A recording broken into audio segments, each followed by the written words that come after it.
บังคมบาทปิยราชธิดาพระเสด็จสู่ฟ้าปวงประชาร่ำให้ครวญนานาพระกรณียกิจในดวงจิตทวินหวนทุกเราเศร้าในสวงพระคือดวงใจไทย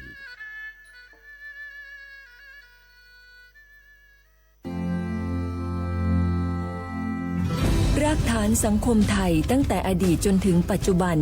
เคารพเทิดทูนสถาบันพระมหากษัตริย์เป็นศูนย์รวมจิตใจที่เหนียวแน่นของคนไทย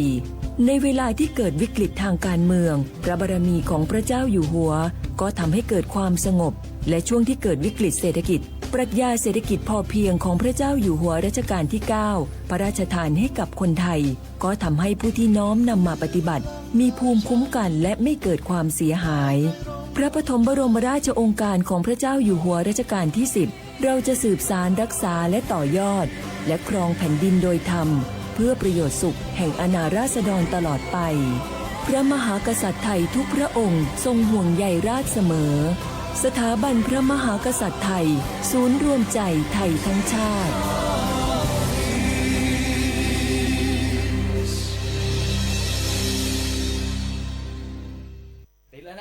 จากวันแรกที่แสงไฟสว่างขึ้นสู่วันนี้ที่พลังงานสะอาดขับเคลื่อนชีวิตทุกเจเนเรชันเติบโตภายใต้แสงสว่างเดียวกัน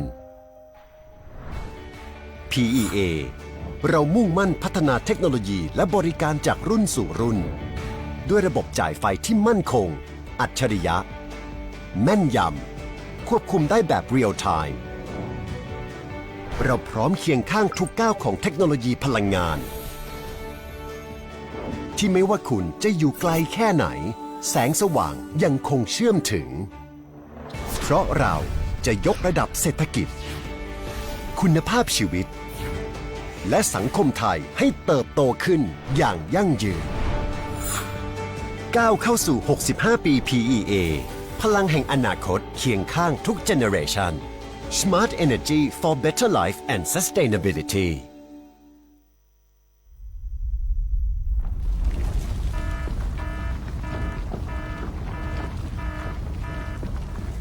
ดูสิรู้สึกสั่นๆพ่อปู่กำลังจะประทับร่างแล้วว้ายสั่นขนาดนี้เข้าแล้วแน่ๆสาธุเข้าอะไรล่ะแผ่นดินไหวพวกเอ็งมุดลงมาหาที่กำบังใต้โต๊ะนี่เร็ว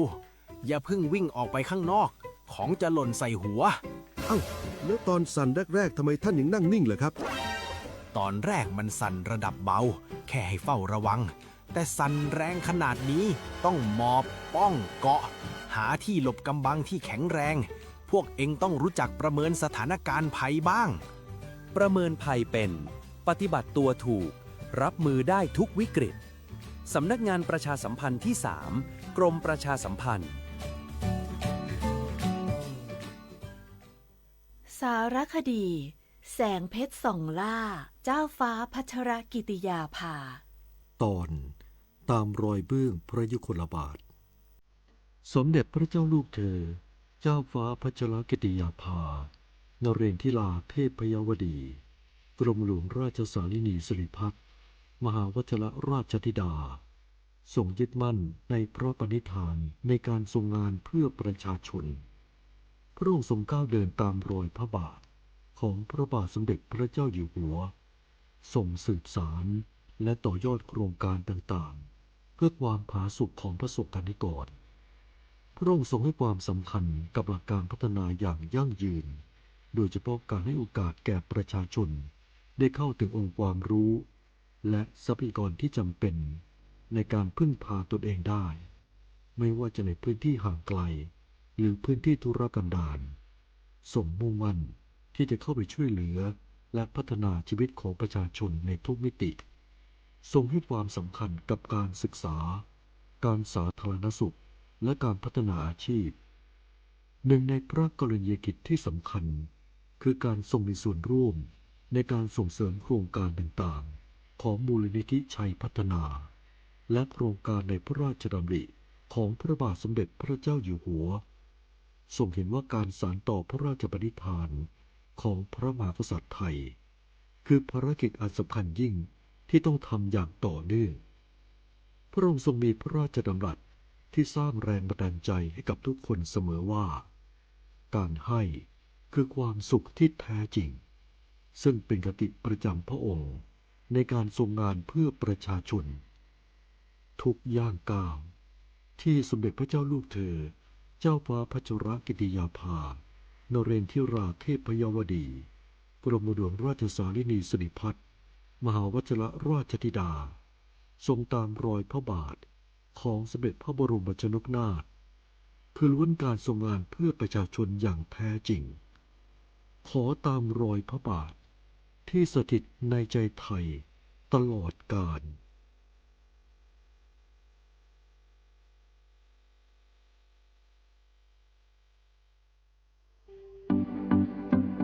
ขอเชิญคุณผู้ฟังพบกับรายการผู้ว่าราชการจังหวัดเชียงใหม่พบประชาชนรายการดีๆที่จะทำให้ทุกคนก้าวทันการพัฒนาจังหวัดเชียงใหม่เป็นประจำทุกวันศุกร์ช่วงเวลา 8 นาฬิกาถึง 9 นาฬิกาที่คลื่น FM 93.25 เมกะเฮิรตซ์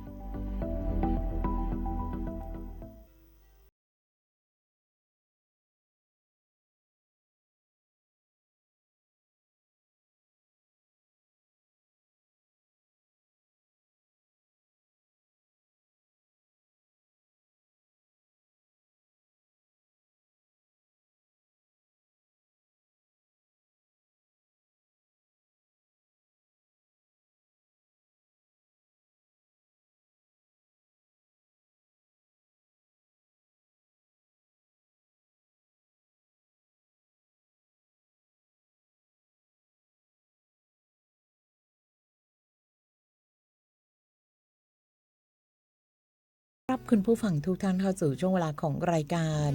ผู้ว่าราชการจังหวัดเชียงใหม่พบประชาชนค่ะทุกเช้าวันศุกร์นะคะ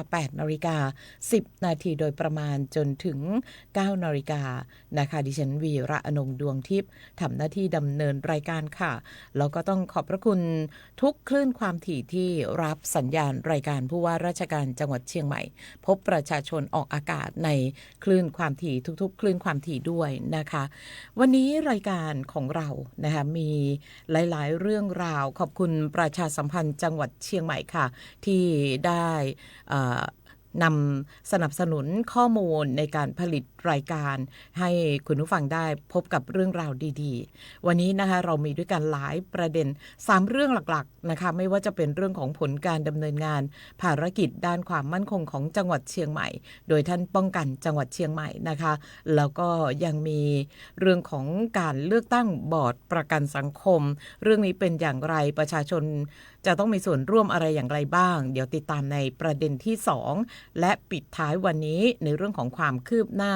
เมืองเชียงใหม่สู่มรดกโลกนะคะซึ่งก็จะเป็นข่าวคราวที่เราได้พยายามรายงานกันอย่างต่อเนื่องค่ะและในวันนี้ค่ะทางด้านของท่านป้องกันจังหวัดเชียงใหม่นายบุรินทร์ใจจะนะนะคะท่านอยู่ในห้องส่งกับเราวันนี้ท่านมาสดๆสวัสดีค่ะครับสวัสดีครับค่ะนะคะซึ่งวันนี้นะเราก็จะได้เรียนให้ท่านได้คุยให้พี่น้องประชาชนคุณผู้ฟังได้รับฟังในเรื่องของผลการดำเนินงานภารกิจด้านความมั่นคงของจังหวัดเชียงใหม่ซึ่งก็มีหลายด้านนะคะไม่ว่าจะเป็นเรื่องของยาเสพติดเรื่องของการป้องกันปัญหายาเสพติดเรื่องของจังหวัดท่องเที่ยวที่มีพื้นที่ติดกับแนวชายแดนเขามีระบบในการบริหารจัดการกันอย่างไรรวมถึงการบูรณาการความร่วมมือระหว่างฝ่ายปกครองทหารตำรวจแล้วก็หน่วยงานที่เกี่ยวข้องนะคะเขาจะช่วยกันดูแลรักษาความมั่นคงของชาติอย่างไรรวมถึงในอนาคตด้วยนะคะเราจะมีการบริหารจัดการกันอย่างไรเรียนเชิญค่ะครับสวัสดีท่านผู้ชมทุกท่านนะครับ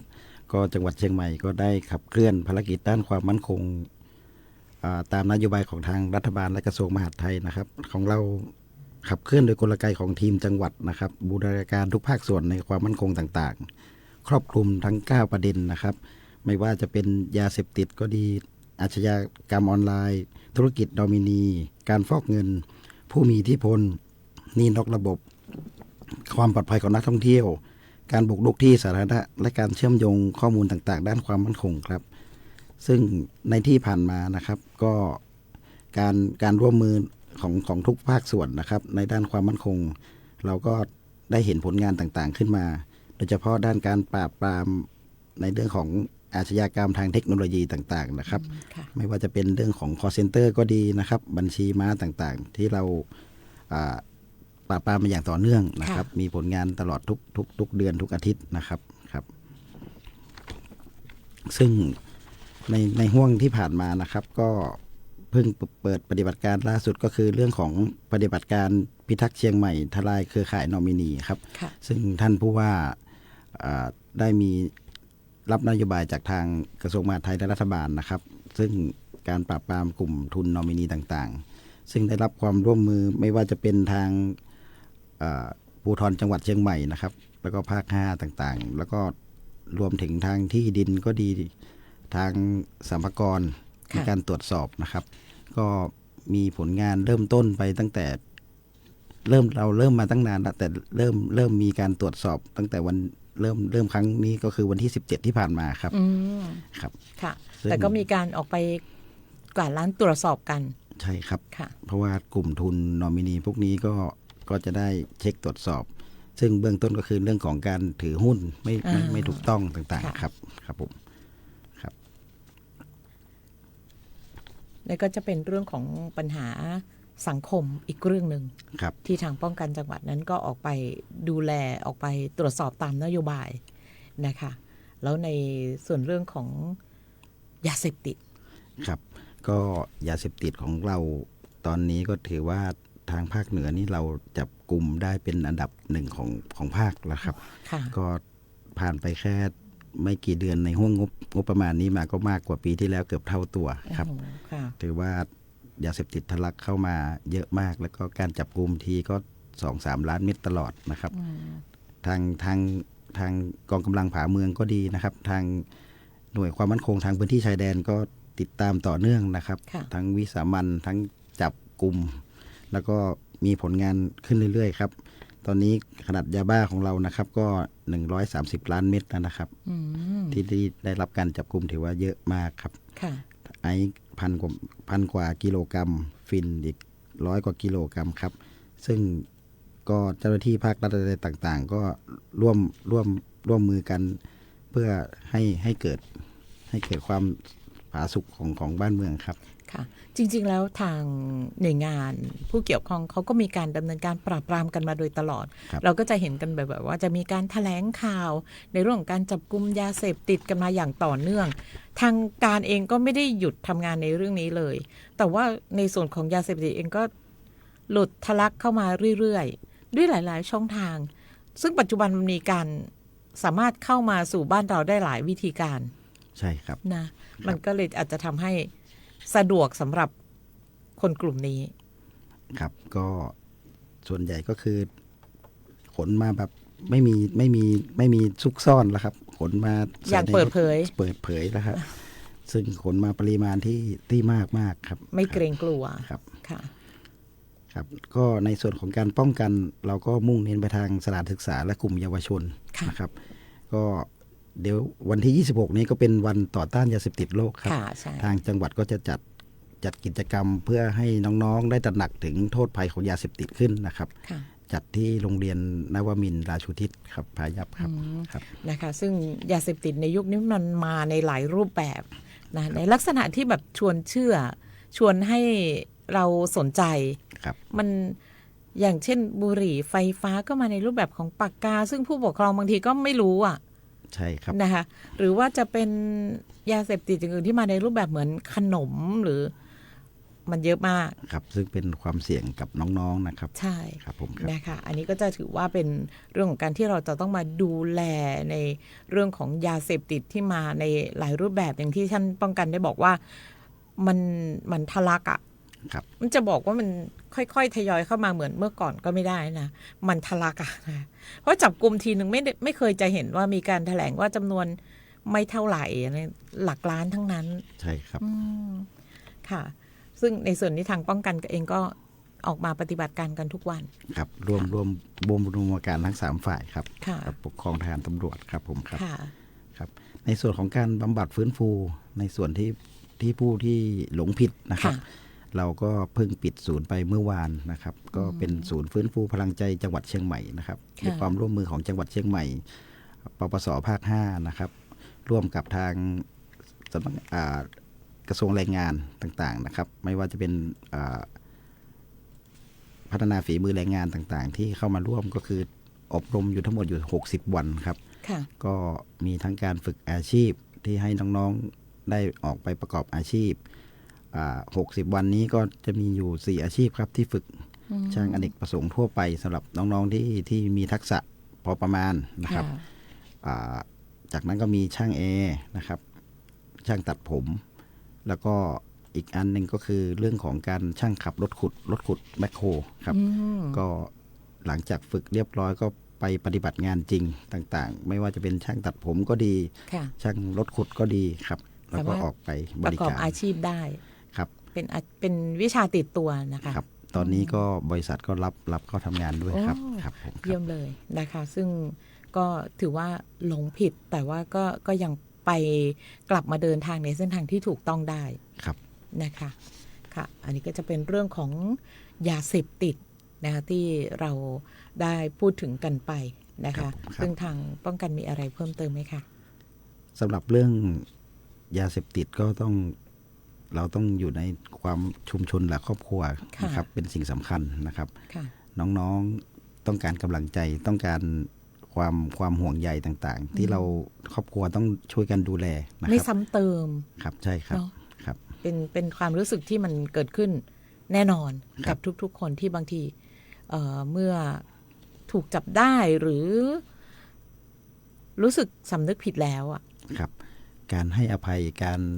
ารดูแลการเข้าใจถึงน้องๆครับจะทำให้น้องๆปรับตัวเข้ากับสังคมได้ครับไม่คิดว่าเขาถูกเหินห่างถูกละทิ้งครับผมใช่นะคะก็ถือว่าเป็นอีกหนึ่งสิ่งที่เราจะต้องรับรู้แล้วก็ร่วมปฏิบัติกันในด้านของการทำงานของป้องกันเองนะคะก็ทำงานกันหลายๆด้านเพื่อที่จะดูแลความมั่นคงนะคะในส่วนของเชียงใหม่เองซึ่งถือว่าเป็นเมืองท่องเที่ยวนะคะเป็นจังหวัดท่องเที่ยวนะคะที่ในพื้นที่ที่มีพื้นที่ติดกับแนวชายแดนนะคะเรามีมาตรการในการที่จะดูแลความปลอดภัยนะคะรวมถึงการป้องกันปัญหาแรงงานต่างด้าวผิดกฎหมายแล้วก็ธุรกิจนอมินีกันยังไงบ้างในด้านของเราจังหวัดเชียงใหม่ของเรามีทั้งหมดอยู่5อำเภอชายแดนนะครับไม่ว่าจะเป็นทางแม่อายฝางชัยปราการเชียงดาวเวียงแหงนะครับมีพื้นที่ติดต่อกับประเทศเพื่อนบ้านก็227กิโลเมตรนะครับก็ถือว่าระยะก็เยอะอยู่นะครับการเฝ้าระวังในเรื่องของแรงงานต่างด้าวผิดกฎหมายนะครับเรามีในเรื่องของชุดรักษาความปลอดภัยหมู่บ้านที่เป็นกลไกนะครับเป็นดูแลก็คือทางกำนันผู้ใหญ่บ้านนะครับเขาจะมีชุดรักษาความปลอดภัยหมู่บ้านอยู่ซึ่งกรมการปกครองก็ได้ผลักดันให้พัฒนาศักยภาพเขาออกลาดตระเวนเวรยามนะครับตรวจตาสอดส่องไม่ว่าจะเป็นในเรื่องของแรงงานต่างด้าวก็ดีการขนยาเสพติดก็ดีเพื่อช่วยกันสอดส่องนะครับเพื่อการอยู่ชุมชนแล้วก็ช่วยกันเป็นหูเป็นตานะครับไม่ว่าจะเป็นช่วงนี้ยิ่งเป็นช่วงกรีนซีซั่นนะครับก็กลางคืนก็ออกตรวจตาตลอดครับนะคะซึ่งตอนนี้พี่น้องประชาชนหรือว่าคุณผู้ฟังที่กำลังติดตามรับฟังกันอยู่ก็จะได้รู้นะคะได้ทราบถึงบทบาทหน้าที่ของป้องกันนะคะในส่วนของงานป้องกันจังหวัดเชียงใหม่เนี่ยเขาทำงานในหลายๆด้านนะคะตั้งแต่ในสิ่งที่บางทีเรานึกไม่ถึงเนาะมีตั้งแต่เรื่องของยาเสพติดการดูแลนะคะความเคลื่อนไหวในบ้านเราในด้านความมั่นคงบ้านเราเป็นอย่างไรรวมถึงเรื่องของการท่องเที่ยวเองก็ต้องออกไปดูแลด้วยเช่นกันใช่ครับนะคะแล้วก็อีกด้านหนึ่งนะคะในเรื่องของการทำงานค่ะท่านป้องกันค่ะเรื่องของการทำงานที่มีการบูรณาการความร่วมมือกันระหว่างฝ่ายปกครองทหารตำรวจแล้วก็หน่วยงานที่เกี่ยวข้องเหมือนที่ท่านป้องกันได้คุยกันในช่วงต้นรายการนะคะว่าตอนนี้เขามีการช่วยกันยกระดับของการรักษาความมั่นคงแล้วก็ความสงบเรียบร้อยของจังหวัดยังไงก็คือมีมาตรการในการทำงานร่วมกันอย่างไรบ้างครับก็ในด้านของจังหวัดเชียงใหม่นะครับปัจจุบันเราใช้รูปแบบของทีมงานของจังหวัดนะครับร่วมบูรณาการทุกหน่วยครับที่เกี่ยวข้องนะครับไม่ใช่เฉพาะปกครองตำรวจทหารแต่ยัง เกี่ยวข้องกับหน่วยทุกหน่วยนะครับ ค่ะ ที่ร่วมบูรณาการนะครับ ก็เรามีโต๊ะข่าวโต๊ะเล็กนะครับไว้สำหรับคุยข่าวเชิงลึก และการติดตามนโยบายในทุกๆเดือนของผู้บริหารนะครับ ค่ะ ที่ต้องตรวจสอบที่ติดตามผล ต้ กา อ รง ดำ มี เนิน การ งานต่างๆ รายงานผลการดำเนินงาน ใช่ครับ ค่ะ ครับก็ตอนนี้ของจังหวัดเชียงใหม่ของเรานะครับ ก็จะมีติดตามอยู่หลายๆเรื่องนะครับ ไม่ว่าจะเป็นในเรื่องของยาเสพติดก็ดีอาชญากรรมออนไลน์ อาชญากรรมออนไลน์อาจจะอยู่ในพื้นที่รอบๆตัวเมืองของเราใกล้ๆซึ่งต้องฝากพังพี่น้องประชาชนช่วยกันสอดส่องโดยเฉพาะการเช่าบ้านในหลังหนึ่งแต่มีทุนต่างชาติเข้าออกนะครับ อ๋อ ช่วยกันสอดส่องดูแล เพราะด้านในเราก็สันนิษฐานไว้ก่อนว่าน่าจะเกี่ยวข้องกับในเรื่องของธุรกิจออนไลน์ต่างๆนะครับในเรื่องของพื้นที่รอบนอกของจังหวัดเชียงใหม่ก็ดีเราตรวจสอบตอนนี้ก็คือการถือครองที่ดินนะครับ ไม่ว่าจะเป็นทางอำเภอชัยประการก็ดีทางอำเภอฮอดก็ดีนะครับ การลุกที่ดิน เราก็ติดตามการดำเนินงานต่างๆ อยู่ในขั้นตอนในเรื่องของการตรวจสอบนะครับ แล้วก็ดำเนินการตามระเบียบกฎหมายที่เกี่ยวข้องครับ ค่ะนะคะซึ่งก็มีการติดตามนะคะซึ่งแต่ละส่วนฝ่ายเขาก็จะมีการภารกิจที่ต่างกัน ครับ นะคะแล้วก็จะมีการรายงานเหมือนมานั่งประชุมกัน มานั่งคุยกันว่าในสัปดาห์นี้ฝ่ายนี้ทำอะไรไปบ้าง ฝ่ายนี้ทำอะไรไปบ้าง แล้วเราก็จะมาร่วมมือกันในการที่จะดูแลแก้ไขปัญหา ครับ นะคะซึ่งในแต่ละครั้งที่เราได้มีการนั่งประชุมนั่งพูดคุยกันค่ะ ได้ทราบถึงปัญหาจากแต่ละส่วนฝ่ายเยอะไหมคะ เยอะครับก็ส่งมาทั้งทางที่เราเริ่มปฏิบัติการก็จะมีในกลุ่มข้อความต่างๆ ที่ส่งข้อมูลเข้ามาเรื่อยๆนะครับเราก็ไล่ตรวจสอบไปทีละข้อร้องเรียนไปเรื่อยๆครับเพราะว่าทางต้องตรวจสอบ เพราะว่าบางครั้งก็มีเรื่องการกลั่นแกล้งกันบ้างหรือไงครับก็ส่วนใหญ่ก็อยู่ในระหว่างการตรวจสอบนะครับข้อมูลต่างๆครับ ค่ะนะคะนี่ก็จะเป็นเรื่องของการทำงานที่ไม่ได้อยู่แค่คนเดียว เป็นต้องทำงานหลายๆส่วนฝ่าย แล้วก็ต้องนำมาระดมความคิดเห็นมาแก้ไขปัญหาร่วมกัน ใช่ครับ นะคะถือว่าไม่ใช่เรื่องง่ายนะคะท่านป้องกันไม่ใช่เรื่องง่าย ครับผมครับ นะคะเพราะว่าต่างคนอาจจะมีแต่ว่ามันก็จะดีตรงที่ต่างคนก็ต่างมีความคิดเห็นที่บางทีมันอาจจะทำให้เราแก้ไขปัญหาในบางจุดได้ ใช่ครับเพราะหน่วยงานแต่ละหน่วยงานถือกฎหมายเฉพาะครับซึ่งแต่ละท่านก็เชี่ยวชาญทางด้านไม่เหมือนกันครับเชี่ยวชาญแต่ละข้อกฎหมายที่รับผิดชอบครับ ค่ะเอาละค่ะมาถึงช่วงนี้เรามาพูดถึงอนาคตกันบ้าง ในระยะต่อไปค่ะจังหวัดเราเองมีเป้าหมายในการที่จะหรือว่ามีแนวทางที่จะดูแลในด้านของความมั่นคงกันยังไงบ้าง เพื่อให้เกิดความปลอดภัยให้เกิดความเชื่อมั่นแล้วก็ความปลอดภัยกับประชาชนรวมถึงนักท่องเที่ยวค่ะครับก็ของจังหวัดเชียงใหม่เราก็เป็นเมืองท่องเที่ยวนะครับติดอันดับต้นๆของทุกรายการก็การที่ของเรามีกล้อง CCTV ติดอยู่ทั่วทั้งจังหวัดนะครับโดยผ่านการบูรณาการทั้งตำรวจภูธรจังหวัดก็ดีนะครับทางองค์การบริหารส่วนจังหวัดก็ดีที่มีกล้อง CCTV เยอะนะครับของเรามีครอบคลุมนะครับก็ทำให้การช่วยกันสอดส่องดูแลในเรื่องของนักท่องเที่ยวต่างๆหรือว่ามีการเกิดอาชญากรรมขึ้นมาเราติดตามได้เร็วมากนะครับก็ให้ความเรามีในเรื่องของการจัดชุดลาดตระเวนทั้งนอกเครื่องแบบก็ดีนะครับในส่วนสถานที่ท่องเที่ยวที่มีบุคคลรวมกันอยู่หนาแน่นนะครับการป้องกันอะไรต่างๆก็ระมัดระวังทั้งเชิงข่าวลึกนะครับในเรื่องของประเทศคู่ขัดแย้งก็ดีหรือยังไงเราก็ติดตามอยู่ต่อเนื่องครับค่ะนะคะนี่ก็จะเป็นการทำงานในอนาคตท่านป้องกันจังหวัดมีอะไรที่จะฝากส่งท้ายถึงพี่น้องประชาชนไหมคะในวันนี้ครับก็นโยบายของท่านผู้ว่าราชการจังหวัดนะครับก็ให้ความสำคัญในเรื่องของความมั่นคงนะครับทั้งทุกมิตินะครับแล้วก็ผลักดันเพื่อให้พ่อแม่พี่น้องชาวจังหวัดเชียงใหม่นะครับอยู่อย่างผาสุกนะครับก็ดำเนินการตลอดต่อเนื่องนะครับครับผมครับค่ะนะคะต้องขอบพระคุณสำหรับ ประเด็นแรกในวันนี้ของรายการผู้ว่าราชการจังหวัดเชียงใหม่พบประชาชนค่ะจากท่านป้องกันจังหวัดเชียงใหม่นายบุรินทร์ใจจนะนะคะที่ท่านได้มาพูดคุยถึงผลงานการทำงานในช่วงเวลาที่ผ่านมารวมถึง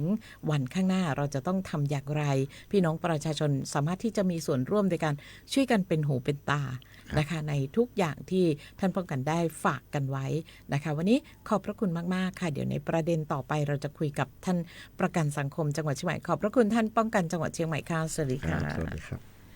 นะคะคุณผู้ฟังเราจะพักกันสักครู่ค่ะนะคะเดี๋ยวเราจะอยู่ต่อกับเรื่องของการเลือกตั้งบอร์ดประกันสังคมนะคะเป็นอย่างไรทำไมต้องมีการเลือกตั้งติดตามได้ในช่วงต่อไปของผู้ว่าราชการจังหวัดเชียงใหม่พบประชาชนค่ะ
อยู่ด้วยกันค่ะคุณผู้ฟังกับช่วงเวลาของรายการผู้ว่าราชการจังหวัดเชียงใหม่พบประชาชนนะคะอย่างที่ได้พูดคุยแล้วก็ประชาสัมพันธ์กับคุณผู้ฟังกันไปนะคะว่าวันนี้อีกหนึ่งประเด็นที่น่าสนใจ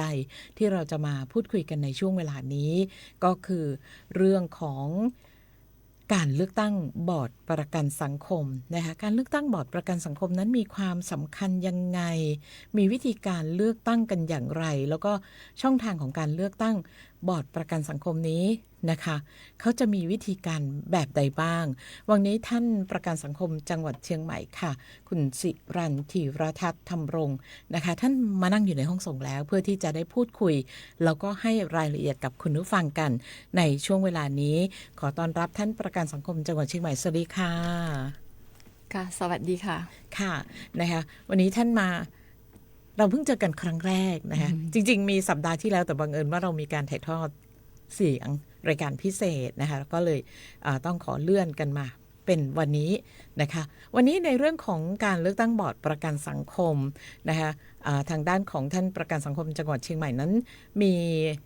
เรื่องนี้จะมาเล่าสู่คุณผู้ฟังหรือว่าพี่น้องประชาชนให้ได้รู้จักเรื่องของการเลือกตั้งทำไมเราต้องมีการเลือกตั้งมันมีความสำคัญยังไงแล้วก็วิธีการรวมถึงเรื่องของช่องทางการเลือกตั้งเรียนเชิญค่ะ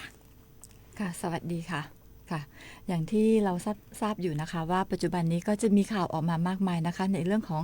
การเลือกตั้งบอร์ดประกันสังคมหรือที่เราเรียกว่าคณะกรรมการประกันสังคมนะคะซึ่งก็พอดีว่าคณะกรรมการประกันสังคมอะค่ะหรือว่าบอร์ดประกันสังคมชุดใหม่นะคะชุดเก่าอะค่ะได้หมดวาระไปแล้วนะคะเมื่อวันที่14กุมภาพันธ์ที่ผ่านมานะคะซึ่งวาระจะมีอยู่2ปีนะคะทีนี้พอหมดวาระแล้วสิเราก็ต้องเลือก ก็ต้องเลือกใหม่ใช่ค่ะเพื่อที่จะมีบอร์ดประกันสังคมนะคะมาทำหน้าที่ในเรื่องของการวางนโยบายนะคะการกำหนดทิศทางของประกันสังคมว่าเราจะไปทางทิศทางไหนได้ดีนะคะรวมถึงในเรื่องของการใช้งบประมาณต่างๆด้วยซึ่งเราก็ทราบอยู่แล้วว่าผู้ประกันตนของเรานะคะแล้วก็นายจ้างของเราก็ต้องส่งเงินสมทบเข้าไปในกองทุนนะคะการบริหารเงินกองทุนของเราจะบริหารในทิศทางใดจะเอาเงินไปลงทุนตรงไหนนะคะเพื่อให้กองทุนมีเสถียรภาพแล้วก็มีความมั่นคงนะคะรวมทั้งในเรื่องของการกำหนดสิทธิประโยชน์ต่างๆให้กับนายจ้างหรือผู้ประกันตนให้ได้รับสิทธิมากขึ้นหรือว่าสิทธิให้มันสมกับในภาวะปัจจุบันนี้แล้วก็มีการแก้ไขข้อกฎหมายต่างๆนะคะซึ่งทั้งหมดนี้จะเกี่ยวข้องกับผู้ประกันตนแล้วก็นายจ้างของเราเพราะว่าทุกคนได้ใส่เงินเข้าไปในกองทุนอยู่แล้วนะคะทุกคนจะมีสิทธิ์มีเสียงในเรื่องของการที่จะต้องเกี่ยวกับการใช้เงินต่างๆของประกันสังคมของเรานะคะแล้วก็ในเรื่องของคุณภาพชีวิตสวัสดิการและก็เงินออมของเราด้วยนะคะก็จึงเห็นว่าการเลือกตั้งบอร์ดประกันสังคมนั้นเป็นสิทธิ์ของผู้ประกันตนที่จะเข้าไปในการบริหารกองทุนของเรานะคะจึงเห็นว่าจึงต้องมีการประชาสัมพันธ์เพื่อให้ทุกคนได้รับทราบนะคะว่าตอนนี้เราทำอะไรอยู่นะคะแล้วก็จะมีสิทธิ์อะไรที่จะมาช่วยตรงนี้ได้บ้างนะคะจึงได้มีการเชิญชวนให้มาใช้สิทธิ์กันนะคะไปถึงผู้ประกันตนที่อยู่ในระบบของสมาชิกของกลุ่มเราอยู่แล้วสามารถที่จะใช้สิทธิ์ได้ใช่ค่ะทั้งแรงงานในระบบและนอกระบบก็คือผู้ประกันตนที่จ่ายเงินสมทบเข้าไปในกองทุนทั้งหมดนะคะตรงกลุ่มนี้จะมีสิทธิ์นะคะแล้วก็ต้องเป็นคนไทยนะคะเราให้สำหรับคนไทยที่จะมีสิทธิ์มีเสียงค่ะหลายคนอาจจะสงสัยอะค่ะว่าก่อนหน้านี้ก็คือเขาเลือกตั้งบอร์ดประกันสังคมแล้วพวกเราพี่น้องประชาชนหรือว่าผู้ประกันตนจะมีสิทธิ์อะไรบ้างวันนี้ท่านประกันสังคมมาบอกแล้วนะคะว่าทุกคนที่ได้จ่ายเงินสมทบนะคะกับกองทุนประกันสังคมนั้นก็คือมีสิทธิ์ในการที่จะเลือกตั้งบอร์ดประกันสังคมนะคะซึ่งสมาชิกเราอยู่กันต่างที่ต่างถิ่นมากมายเลยค่ะท่านประกันสังคมคะเขาจะมีส่วนร่วมหรือว่ามีวิธีการในการที่จะเลือกตั้งในครั้งนี้ยังไงค่ะจริงๆแล้วคือที่ผ่านมานะคะเมื่อ2 ปีก่อนเราก็มีการเลือกตั้งอยู่นะคะแต่ว่าณตอนนี้ปีนี้เราก็เลยคือต้องการให้ผู้ประกันตนแล้วก็นายจ้างคนที่มีสิทธิ์นะคะที่อยู่ห่างไกลไม่ใช่อยู่ในตัวจังหวัดนะคะเราเปิดให้ลงทะเบียนนะคะและก็สามารถเลือกได้นะคะว่าตอนนี้เราอยู่ที่อำเภออะไรนะคะมันจะมีข้อมูลขึ้นมาเราสามารถที่จะเลือกอำเภอที่เราอยู่หรือว่าอำเภอที่เราคิดว่าในวันที่27 กันยายนณวันนั้นเราจะอยู่ที่จังหวัดไหนอำเภอไหนนะคะก็สามารถเลือกได้เลยนะคะเพื่อความสะดวกจะได้ทุกคนจะได้ใช้สิทธิ์ได้อย่างแบบสบายใจอะค่ะไม่ต้องเดินทางมาณวันนั้นลงทะเบียนได้ด้วยวิธีไหนคะการลงทะเบียนนะคะก็จะมีทั้งออนไลน์แล้วก็ออนไซต์นะคะในเรื่องของการออนไลน์นะคะก็สำหรับผู้ประกันตนที่มีเว็บ SSO Plus นะคะหรือแอปพลิเคชัน SSO Plus สามารถลงทะเบียนได้ด้วยตนเองได้เลยนะคะเปิดแอปพลิเคชันก็จะขึ้นออกมาว่าลงทะเบียนเลือกตั้งค่ะก็จะคีย์ในเรื่องของชื่อนามสกุลเลข13 หลักแล้วก็เลือกว่าเราจะเลือกจังหวัดอำเภออะไรนะคะส่วนในเรื่องของเว็บไซต์ยังสามารถลงทะเบียนทางเว็บไซต์ได้อีกก็คือ www.sso.go.th นะคะอันนี้ก็ลงทะเบียนได้เหมือนกันนะคะโดยใช้ไทย ID นะคะเป็นตัวที่ระบุตัวตนของเรานะคะอีกส่วนหนึ่งออนไซต์ก็คือณสำนักงานประกันสังคมทั่วประเทศนะคะคุณอยู่ที่ไหนก็สามารถไปลงทะเบียนได้เลยสำหรับบางท่านที่อาจจะไม่สะดวกในเรื่องของการใช้ออนไลน์นะคะไปที่สำนักงานประกันสังคมบอกขอลงทะเบียนค่ะเราจะมีเจ้าหน้าที่ทุกท่านให้การดูแลแล้วก็แนะนำให้นะคะแล้วก็ลงทะเบียนให้นะคะอย่าลืมนะคะถ้าเกิดคุณไม่ได้ลงทะเบียนแล้วเมื่อวันถึงวันที่27 กันยายนวันที่เลือกตั้งเราก็จะไม่ได้เลือกไม่มีสิทธิ์แล้วค่ะตรงนั้นน่าเสียดายนะคะเพราะฉะนั้นวันนี้สิทธิ์มาถึงเราแล้วเราต้องใส่ใจตั้งแต่เริ่มต้นในการที่จะลงทะเบียนตามที่ท่านประกันสังคมได้บอกว่าทั้งทางออนไลน์ก็ได้หรือว่าจะเป็นทางออนไซต์ซึ่งเป็นสำนักงานประกันสังคมจังหวัดหรือว่าทุกหน่วยงานทุกหน่วยของสำนักงานประกันสังคมเราจะเริ่มต้นลงทะเบียนกันได้ตั้งแต่เมื่อไหร่คะ ค่ะ วันนี้ตั้งแต่วันนี้เป็นต้นไปนะคะ จริงๆแล้วเราเริ่มแต่วันที่1 มิถุนายนนะคะ แต่ว่าณวันนี้ก็คือเริ่มเลยมาแล้วนะคะ ตั้งแต่สามารถลงทะเบียนได้เลยนะคะ ก็จนถึงวันที่15 กรกฎาคมอีกไม่กี่วันไม่กี่ ค่ะ วันไม่ถึง1 เดือนแล้ว ใช่ นะคะ ค่ะ ไม่ถึง1 เดือนแล้ว ซึ่งพี่น้องประชาชนผู้ประกันตนทุกท่านนะคะใครที่มีคุณสมบัติอย่างที่ท่านประกันสังคมได้บอกเป็นคนไทยนะคะแล้วก็เป็นผู้ที่จ่ายเงินสมทบให้กับกองทุนประกันสังคมนะถือว่าผู้ประกันตนเนี่ยสามารถที่จะไปลงทะเบียนใช้สิทธิ์เลือกตั้งบอร์ดประกันสังคมในครั้งนี้ได้ ซึ่งตอนนี้ลงทะเบียนได้ถึงวันที่15 กรกฎาคมตามช่องทางที่ท่านประกันสังคมได้บอกไม่ว่าจะเป็นแอปพลิเคชันนะคะ SSO นะคะรวมถึงทางเว็บไซต์นะคะ www.sso.go.th ซึ่งเชื่อว่าผู้ประกันตนคุ้นเคยกับช่องทางของการสื่อสารกับสำนักงานดีนะคะเพราะว่าในแต่ละในแอปพลิเคชันเขาก็จะมีให้บริการหลายๆเครื่องนะคะซึ่งผู้ประกันตนก็หลายคนก็ศึกษาในเรื่องนี้กันมาโดยตลอดเพราะฉะนั้นอย่าพลาดนะคะอย่าพลาดวันนี้เรามีการประชาสัมพันธ์ไว้ล่วงหน้าเลยนะคะในเรื่องของการเลือกตั้งบอร์ดประกันสังคมซึ่งเมื่อวันพุธที่ผ่านมาทางสำนักงานประกันสังคมเองที่มีเจ้าหน้าที่มาจัดรายการเป็นประจำแล้วได้พูดกันไปบ้างเล็กน้อยนะคะซึ่งวันนี้ความกระจ่างชัดมาอยู่ที่ด้านประกันสังคมแล้วนะคะว่าวิธีการที่ชัดเจนจะทำยังไงบ้างนะเมื่อลงทะเบียนแล้วนะคะท่านคะลงทะเบียนแล้วเมื่อถึงวันเลือกตั้งก็คือวันที่27 กันยายนนะคะพี่น้องประชาชนที่ลงทะเบียนแล้วจะมีวิธีการในการที่จะใช้สิทธิ์กันยังไงค่ะก็คือว่าหลังจากที่ลงทะเบียนแล้วนะคะเราก็จะต้องประกาศรายชื่อนะคะต้องมีประกาศรายชื่อผู้มีสิทธิ์เหมือนการเลือกตั้งทั่วๆไปค่ะเหมือนกันค่ะก็ต้องประกาศรายชื่อก่อนนะคะว่าทุกท่านคนที่ลงทะเบียนมามีสิทธิ์ไหมนะคะตรงในส่วนนั้นซึ่งจริงๆแล้วเราต้องมาดูอีกทีนึงว่าคนที่มีสิทธิ์ในการใช้สิทธิ์ตรงนั้นนะคะไม่ใช่ว่าณวันนี้มาสมัครเป็นผู้ประกันตนจ่ายเงินไปแล้วจะเราใช้สิทธิ์ได้เลยมันต้องมีเงื่อนไขค่ะว่าคุณเป็นผู้ประกันตนมานะคะจ่ายเงินมาอยู่ภายใน6 เดือนเป็นผู้ประกันตนมามากกว่า6 เดือนขึ้นไปถึงจะใช้ได้นะคะเพราะเราห่วงว่าถ้าเกิดบางคนถ้าไม่มีเงื่อนไขตรงนี้ขึ้นมากลายเป็นว่าวันนี้มาสมัครเป็นผู้ประกันตนแล้วจะขอใช้สิทธิ์จะใช้สิทธิ์มันก็จะไม่ใช่ใช่ค่ะเพราะมันต้องมีการเป็นผู้ประกันตนเป็นกองทุนก่อนนะคะตรงในส่วนนี้นะคะก็6 เดือนขึ้นไปถึงจะมีสิทธิ์ในการเลือกตั้งนะคะก็ถือว่าเป็นโอกาสที่ดีนะคะสำหรับผู้ประกันตนเนาะเพราะว่าการบริหารจัดการทุกอย่างในระบบการทำงานก็ต้องอยู่ที่บอร์ดนะคะเป็นหลักอยู่แล้วนะคะเป็นโอกาสที่ดีค่ะพี่น้องประชาชนหรือว่าผู้ประกันตนทุกท่านค่ะเราไม่ควรพลาดสำหรับการเลือกตั้งดีๆแบบนี้นะคะซึ่งเราก็บอกกันไปแล้วในเรื่องของช่องทางการลงทะเบียนเนาะแล้วก็หลักเกณฑ์เบื้องต้นก็คือต้องเป็นสมาชิก6 เดือนขึ้นไปค่ะเป็นผู้ประกันตนค่ะเป็นผู้ประกันตนเป็นคนไทยมีเป็นผู้ประกันตนมา6 เดือน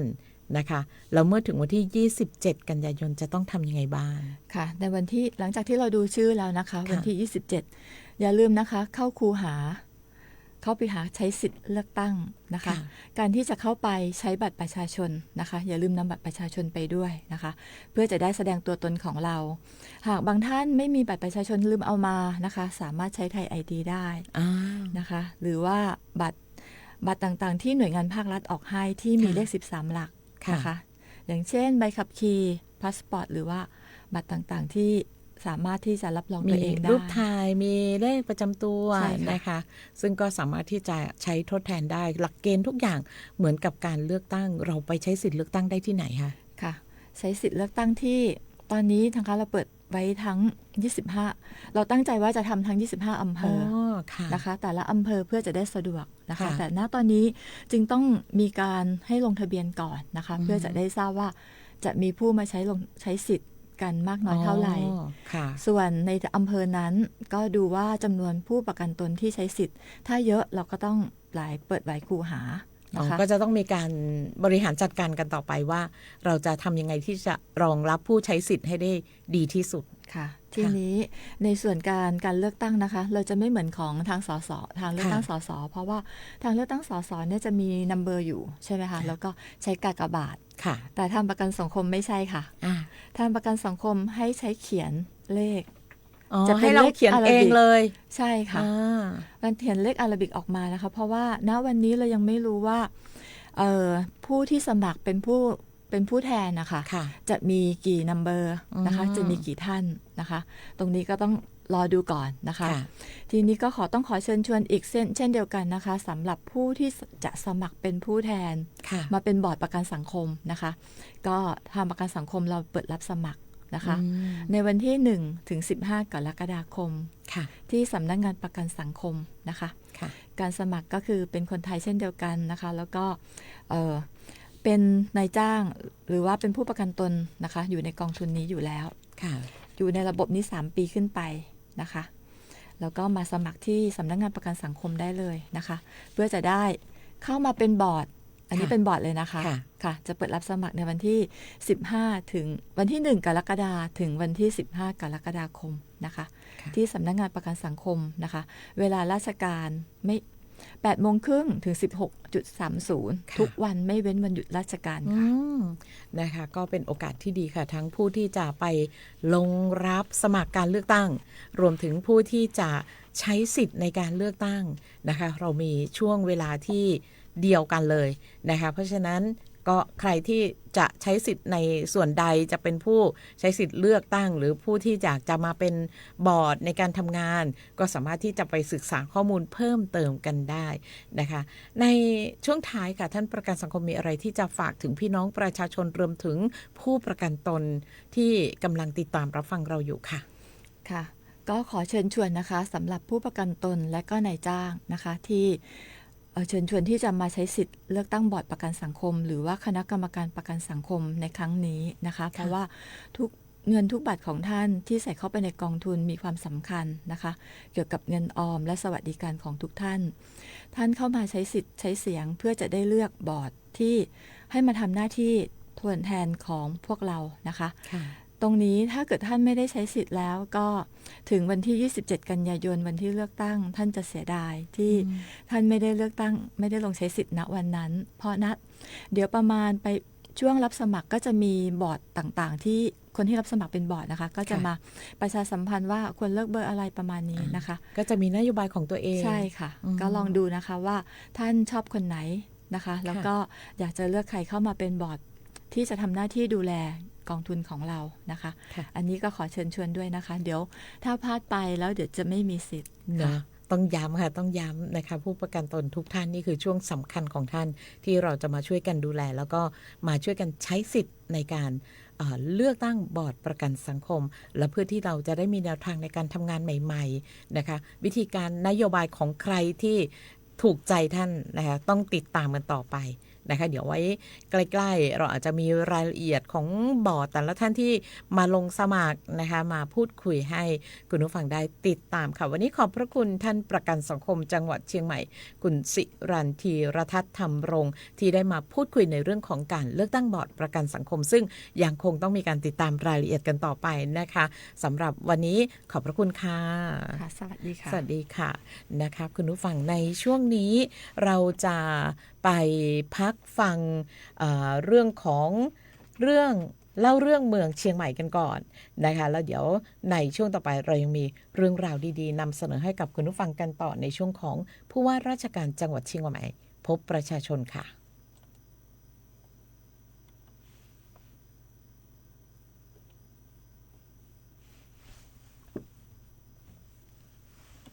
จังหวัดเชียงใหม่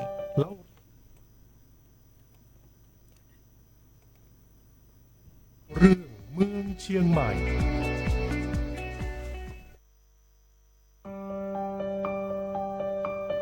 เล่าเรื่องเมืองเชียงใหม่สัปดาห์นี้มีกิจกรรมความเคลื่อนไหวที่น่าสนใจมาให้ได้ติดตามกันเช่นเคยนะครับเริ่มกันที่ ผู้ว่ารัฐพลนราธิศรนำพระสกนิกรชาวเชียงใหม่ทุกหมู่เหล่าร่วมพิธีถวายน้ำสงฆ์พระศพและลงนามแสดงความอาลัยสมเด็จพระเจ้าลูกเธอเจ้าฟ้าพัชรกิติยาภานเรนทิราเทพยวดีกรมหลวงราชสารินีสิริพัฒน์มหาวัชรราชธิดาเพื่อน้อมสำนึกในพระกรุณาธิคุณเป็นล้นพ้นอันหาที่สุดมิได้หลังจากที่สำนักพระราชวังออกประกาศสมเด็จพระเจ้าลูกเธอเจ้าฟ้าพัชรกิติยาภานเรนทิราเทพยวดีกรมหลวงราชสารินีสิริพัฒน์มหาวัชรราชธิดาสิ้นพระชนเมื่อวันที่ 11 มิถุนายน 2569 จังหวัดเชียงใหม่จึงขอเชิญชวนร่วมลงนามแสดงความอาลัย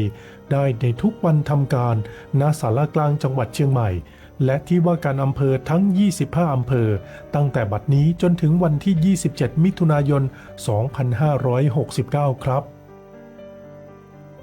จังหวัดเชียงใหม่ได้จัดพิธีทำบุญตักบาตรเนื่องในวาระครบ 7 วันสตมวานเพื่ออุทิศถวายเป็นพระกุศลแด่สมเด็จพระเจ้าลูกเธอเจ้าฟ้าพัชรกิติยาภานเรนทิราเทพยวดีกรมหลวงราชสารินีสิริพัฒน์มหาวัชรราชธิดาณวัดเจดีย์หลวงวรวิหารโดยมีส่วนราชการและประชาชนทุกหมู่เหล่าเข้าร่วมพิธีด้วยความสำนึกในพระกรุณาธิคุณนอกจากนี้ยังได้มีการประกอบพิธีบำเพ็ญกุศลครบ 7 วันสตมวานเพื่ออุทิศถวายเป็นพระกุศลแด่พระองค์ณวัดพระธาตุดอยสุเทพราชวรวิหารพร้อมกันนี้ยังได้กำหนดจัดพิธีบำเพ็ญกุศลอย่างต่อเนื่องตลอดช่วงเวลาแห่งการไว้ทุกข์เพื่อแสดงออกถึงความจงรักภักดีความอาลัยและน้อมรำลึกในพระมหากรุณาธิคุณอันหาที่สุดมิได้ของพระองค์ที่ทรงบำเพ็ญพระกรณียกิจนานับประการเพื่อประโยชน์สุขของพระสกนิกรชาวไทยตลอดมาครับจังหวัดเชียงใหม่ได้จัดพิธีมอบสิ่งของพระราชทานจิตอาสา 904 โดยผู้ว่ารัฐพลนราธิศรได้เป็นประธานในการมอบสิ่งของพระราชทานได้แก่หมวกและผ้าพันคอจิตอาสาพระราชทาน 904 เป็นสัญลักษณ์แห่งการร่วมทำความดีด้วยหัวใจสนองพระราชปณิธานโครงการจิตอาสาพระราชทานเราทำความดีด้วยหัวใจโดยมอบให้แก่บุคลากรในสังกัดสำนักงานป้องกันและบรรเทาสาธารณภัยจังหวัดเชียงใหม่เพื่อใช้ในการปฏิบัติภารกิจจิตอาสาและกิจกรรมสาธารณประโยชน์ในพื้นที่ครับจังหวัดเชียงใหม่รอลุ้นผลการประกาศขึ้นทะเบียนเชียงใหม่เป็นมรดกโลกในเดือนมิถุนายน 2570 นะครับซึ่งในช่วงที่ผ่านมาได้มีการจัดประชุมซักซ้อมเสมือนจริงเตรียมการตรวจประเมินแหล่งมรดกโลกจาก ICOMOS ระหว่างวันที่ 3-8 สิงหาคม 2569 นี้นะครับโดยผู้ว่ารัฐพลนราธิศรพร้อมด้วยนายกอบจเชียงใหม่พิชัยเลิศพงษ์อดิศรก็ได้นำกรรมการสภาเมืองเชียงใหม่และหน่วยงานที่เกี่ยวข้องร่วมการประชุมซักซ้อมเสมือนจริงร่วมกับนายบวรเวชรุ่งรุจีประธานคณะทำงานเร่งรัดการขับเคลื่อนนำเสนอแหล่งมรดกทางวัฒนธรรมเชียงใหม่เป็นมรดกโลกครับโดยคณะได้มีการลงพื้นที่สำรวจสถานที่ทั้ง 8 แหล่งเพื่อดูความพร้อมและการปรับปรุงสถานที่ให้มีความสมบูรณ์ที่สุดครับผู้ว่าเชียงใหม่ได้นำส่วนราชการรับนโยบายสำคัญของกระทรวงมหาดไทยขานรับนโยบาย Action 5 Plus สู่การปฏิบัติการแก้ไขปัญหาเร่งด่วนเพื่อประชาชนจากนายอนุทินชาญวีรกูลนายกรัฐมนตรีและคณะผู้บริหารของกระทรวงมหาดไทยผ่านระบบวิดิทัศน์ทางไกลจากอาคารศาลาว่าการกระทรวงมหาดไทยซึ่งนายอนุทินได้เน้นย้ำให้ทุกจังหวัดได้ขับเคลื่อนการดำเนินงานตามนโยบายเร่งด่วนของกระทรวงมหาดไทยทั้งการแก้ไขปัญหาด้านชีวิตความเป็นอยู่ของพี่น้องประชาชนผ่านโครงการไทยช่วยไทย plus และโครงการบัตรสวัสดิการแห่งรัฐเร่งแก้ปัญหาความมั่นคงยาเสพติดและชายแดนยกระดับคุณภาพชีวิตของประชาชนสร้างชุมชนให้เข้มแข็งเตรียมการป้องกันและจัดการภัยพิบัติและการบริการประชาชนในรูปแบบของราชการทันสมัยสะดวกรวดเร็วโปร่งใสและเป็นธรรมครับ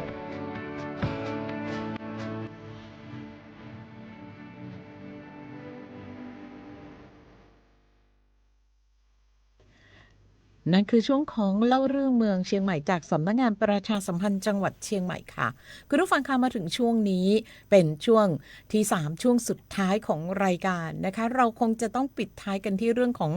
ความคืบหน้า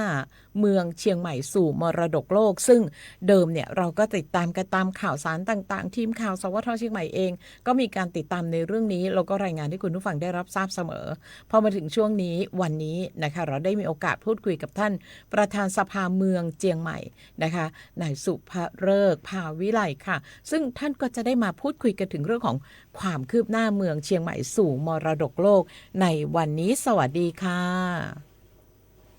สวัสดีค่ะสวัสดีครับ ค่ะ สวัสดีครับค่ะวันนี้ค่ะต้องเรียนให้ท่านประธานสภาเมืองเชียงใหม่ค่ะได้คุยกันถึงเรื่องของ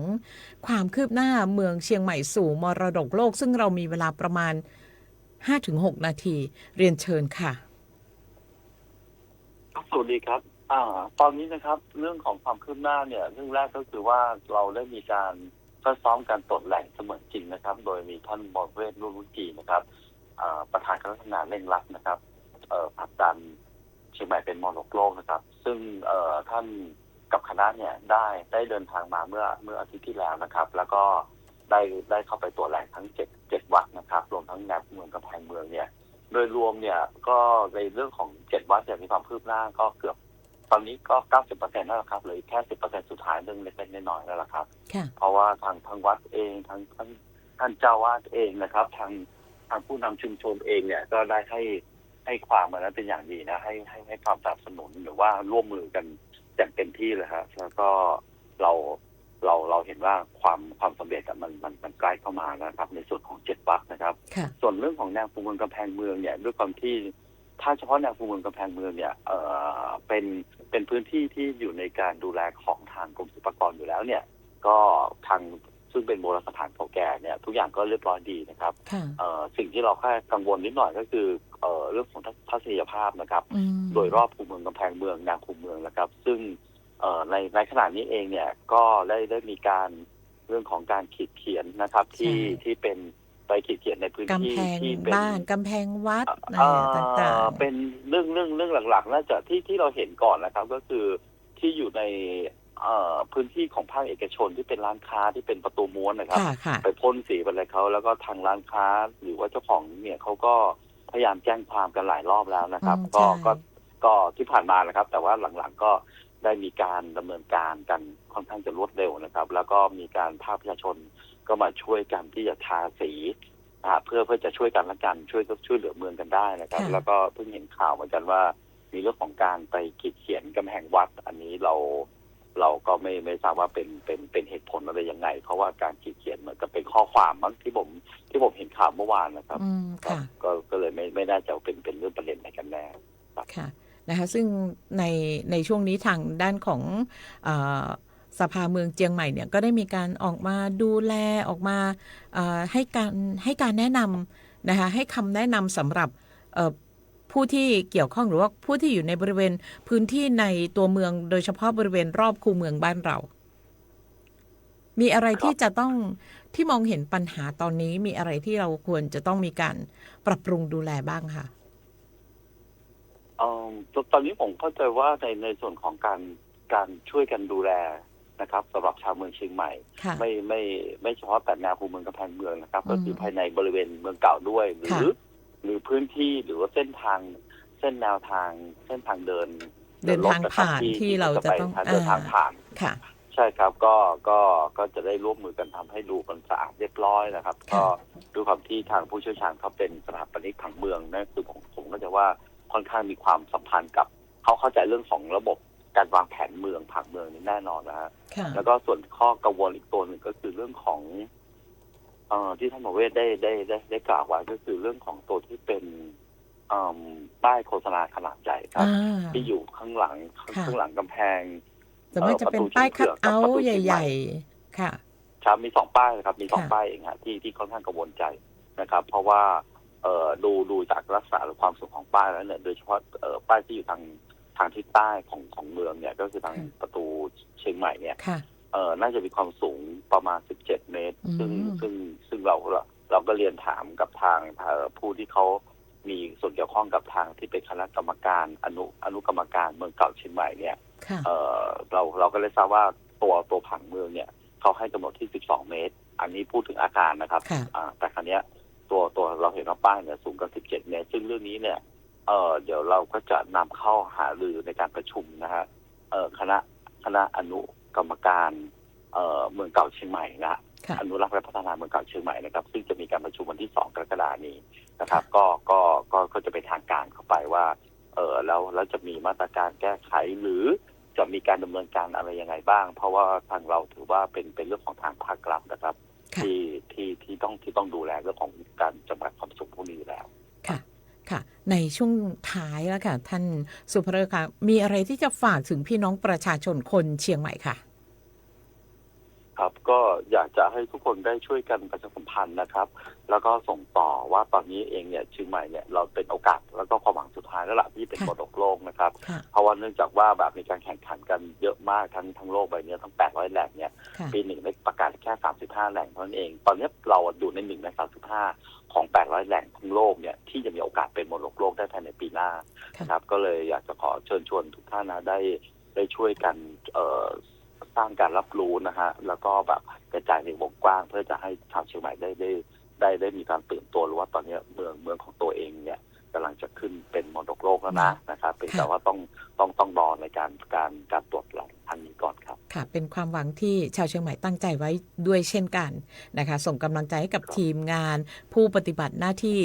ทุกท่านทุกหน่วยเลยนะคะรวมถึงคุณสุภฤกษ์ด้วยค่ะช่วงนี้ก็คงจะต้องมีการติดตามภารกิจในเรื่องนี้กันมากมายยิ่งขึ้นนะคะวันนี้ขอบพระคุณมากๆกับช่วงเวลาสั้นๆที่เราได้มีโอกาสแต่ว่าในโอกาสต่อไปเราอาจจะต้องเรียนเชิญคุณสุภฤกษ์มาในรายการอื่นๆบ้างนะคะครับยินดีเลยครับค่ะวันนี้ขอบพระคุณมากๆค่ะสวัสดีค่ะครับสวัสดีครับค่ะนั่นเป็นเสียงจากคุณสุภฤกษ์ ภาวิไลค่ะประธานสภาเมืองเจียงใหม่ในเรื่องของความคืบหน้าเมืองเชียงใหม่สู่มรดกโลกทุกสิ่งทุกอย่างจะผ่านพ้นแล้วก็ประสบความสำเร็จอยู่ที่พี่น้องประชาชนคนเชียงใหม่ที่เราจะต้องช่วยกันดูแลนะคะในเรื่องนี้ค่ะวันนี้หมดเวลาสำหรับรายการผู้ว่าราชการจังหวัดเชียงใหม่พบประชาชนดิฉันวีระอนงค์ดวงทิพย์ทำหน้าที่ดำเนินรายการขอบพระคุณสำนักงานประชาสัมพันธ์จังหวัดเชียงใหม่ที่สนับสนุนข้อมูลในการผลิตรายการค่ะลาคุณผู้ฟังทุกท่านไปก่อนพบกันใหม่สัปดาห์หน้าสวัสดีค่ะ